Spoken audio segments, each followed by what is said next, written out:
사랑하는 새벽나라 친구들 반갑습니다. 오늘 여러분과 함께 목요일 말씀을 나눌 유현우 전도사입니다. 오늘도 하나님의 말씀을 통해 우리를 향하신 하나님의 뜻을 발견하는 시간 되기를 간절히 소망합니다. 여러분 혹시 이런 적 있지 않으세요? 설교 말씀을 들으면서 이 말씀은 진짜 저 친구한테 꼭 필요한 말씀이네. 혹은 그 친구가 이 말씀 듣고 좀 바뀌면 좋겠다 라고 생각했던 적이요. 저도 때때로 말씀을 읽거나 들을 때 그런 생각을 해보았던 적이 있었어요. 그런데 오늘 우리가 함께 나눌 말씀은 그런 생각을 가진 사람들이 꼭 알아야 할 중요한 말씀이에요. 오늘 하나님께서 사도 바울을 통해 들려주시는 이 말씀을 통해서 우리의 모습을 솔직하게 돌아볼 수 있기를 바랍니다. 오늘 말씀의 제목은 다른 사람 말고 너입니다. 오늘의 말씀은 로마서 2장 1절에서 16절입니다. 그러므로 남을 판단하는 사람이여 그대는 변명할 수 없습니다. 그대는 남을 판단하는 그것으로 그대 스스로를 정죄하고 있습니다. 남을 판단하는 그대가 똑같은 일들을 행하기 때문입니다. 우리는 그런 일을 행하는 사람에게 진리대로 하나님의 심판이 내린다는 것을 압니다. 그런 일을 행하는 사람을 판단하면서 똑같은 일을 행하는 사람이여 그대가 하나님의 심판을 피할 수 있을 줄로 생각합니까? 아니면 하나님의 인자하심이 그대를 회개로 이끄시는 것을 알지 못하고 그분의 인자하심과 용납하심과 오래 참으심의 풍성함을 멸시합니까? 그대의 고집과 회개하지 않는 마음 때문에 그대는 진노의 날 곧 하나님의 의로운 심판이 나타날 그날에 그대에게 임할 진노를 쌓고 있습니다. 하나님께서는 각 사람에게 그의 행위에 따라 갚아주실 것입니다. 참고 선을 행해 영광과 존귀와 불멸을 추구하는 사람에게는 영생을 주시나 자기 이익만 추구하고 진리에 순종하지 않고 불의를 따르는 사람에게는 진노와 분노를 내리실 것입니다. 악을 행하는 모든 사람의 영혼에 환난과 고통이 있을 것입니다. 먼저는 유대 사람에게 있을 것이며 다음으로는 그리스 사람에게 있을 것입니다. 그러나 선을 행하는 모든 사람에게는 영광과 존귀와 평강이 있을 것입니다. 먼저는 유대 사람에게 있을 것이며 다음으로는 그리스 사람에게 있을 것입니다. 이는 하나님께서 사람을 편애하시지 않기 때문입니다. 율법 없이 죄 짓는 사람은 모두 율법 없이 멸망하고 율법 안에서 죄 짓는 사람은 모두 율법대로 심판을 받을 것입니다. 하나님 앞에서는 율법을 듣는 사람이 의인이 아니라 오직 율법을 행하는 사람이 의롭다는 인정을 받을 것입니다.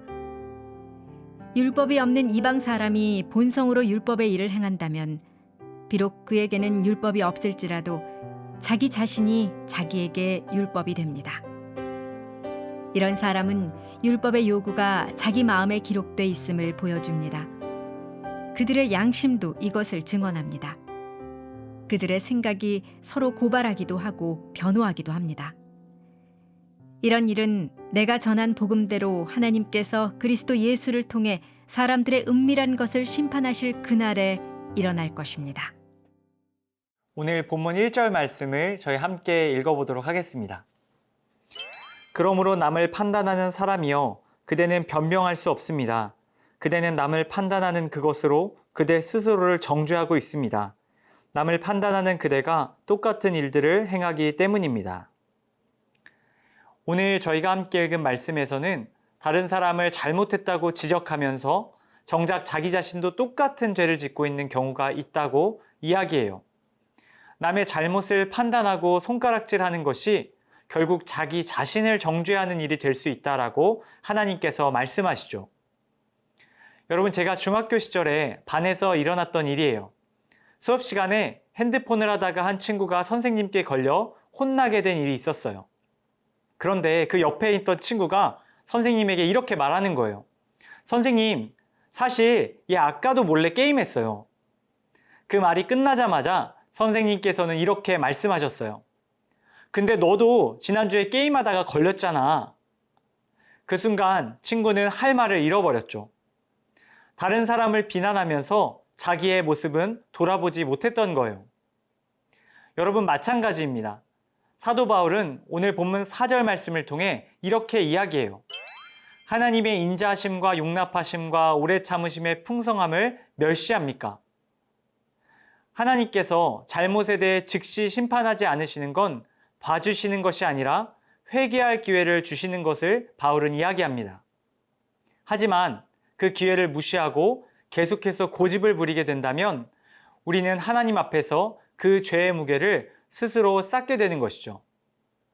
사랑하는 여러분, 하나님께서는 우리의 중심을 보십니다. 하나님의 말씀이 우리에게 주어졌을 때 그 말씀을 가지고 다른 사람을 판단하고 정죄하는 것이 아닌 바로 나의 중심과 나의 삶을 돌아보는 것이 중요하다고 말씀하세요. 하나님의 말씀 앞에서 다른 누군가가 아닌 나 자신이 먼저 반응하는 일들이 저와 여러분의 삶에 나타나기를 주님의 이름으로 간절히 축복합니다.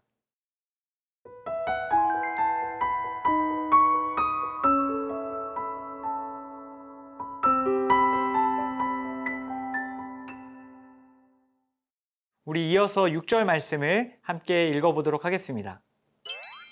하나님께서는 각 사람에게 그의 행위에 따라 갚아주실 것입니다. 하나님은 겉으로 어떤 사람처럼 보이는가 보다 실제로 어떻게 살아왔는지를 보고 판단하시는 분이세요. 여러분, 게임을 할 때도 이런 경우가 있는 것 같아요. 게임 속 레벨이 높은 경우가 있죠. 저는 게임에 대해서는 사실 잘 모르는데 게임에 티어라는 게 있다고 하더라고요. 다이아, 마스터 등 게임 속에서 자신의 실력을 나타내는 계급 같은 거예요. 그런데 그 계급에 비해 실제 실력이 형편없는 경우도 있다고 해요. 겉으로 보이는 계급보다 실제 플레이할 때 나타나는 실력이 중요하다라는 뜻이지요.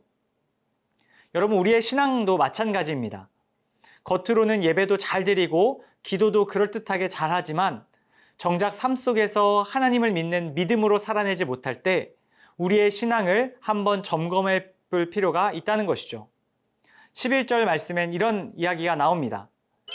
이는 하나님께서 사람을 편애하시지 않기 때문입니다. 여러분, 교회를 오래 다녔든 이제 막 다니기 시작했든 하나님은 누구나 동일한 기준으로 심판하신다고 말씀하세요.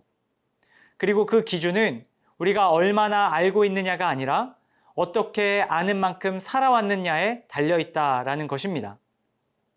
바울은 계속해서 이야기합니다. 율법이 없는 이방 사람이 본성으로 율법의 일을 행한다면 그들의 양심도 이것을 증언합니다. 여러분, 이방인과 같이 성경 지식이 없는 사람이라 할지라도 하나님의 말씀을 그들의 양심에 따라 바르게 살게 된다면 하나님께서 그 인생을 귀하게 여긴다고 말씀하고 계신 거예요. 사랑하는 여러분, 이것을 꼭 기억하시길 바랍니다. 하나님께서는 우리의 겉모습이 아닌 그 중심과 삶의 모습에 주목하고 계십니다. 하나님을 믿는 그 믿음으로 바르게 살아낼 때에 하나님께서 그러한 삶을 축복하십니다. 여러분, 오늘 말씀을 정리하려고 합니다. 하나님께서 오늘 우리에게 분명히 말씀하고 계십니다. 하나님의 말씀은 다른 사람이 아닌 바로 나를 향해야 한다라고 말입니다. 또한 그 말씀을 가지고 믿음 안에서 바르게 살아내는 삶을 우리에게 요청하고 계신다 말씀하세요. 말씀으로 누군가를 판단하고 정죄하는 것이 아니라 말씀을 거울 삼아 우리의 삶을 돌아보고 하나님께서 기뻐하시는 아름다운 삶을 살아가게 되는 이곳에 있는 사랑하는 새벽나라 친구들 한 명 한 명 다 될 수 있기를 예수님의 이름으로 간절히 축복합니다. 하나님 아버지, 오늘 말씀을 통해 남을 판단하고 정죄하는 것이 아닌 하나님의 말씀으로 나의 삶을 돌아보게 하시니 감사드립니다. 말씀을 읽고 들을 때마다 그 말씀으로 나를 비춰보게 하시고 그 말씀에 순종하는 삶을 살아가게 도와주세요. 감사드리며 예수님의 이름으로 기도드립니다. 아멘.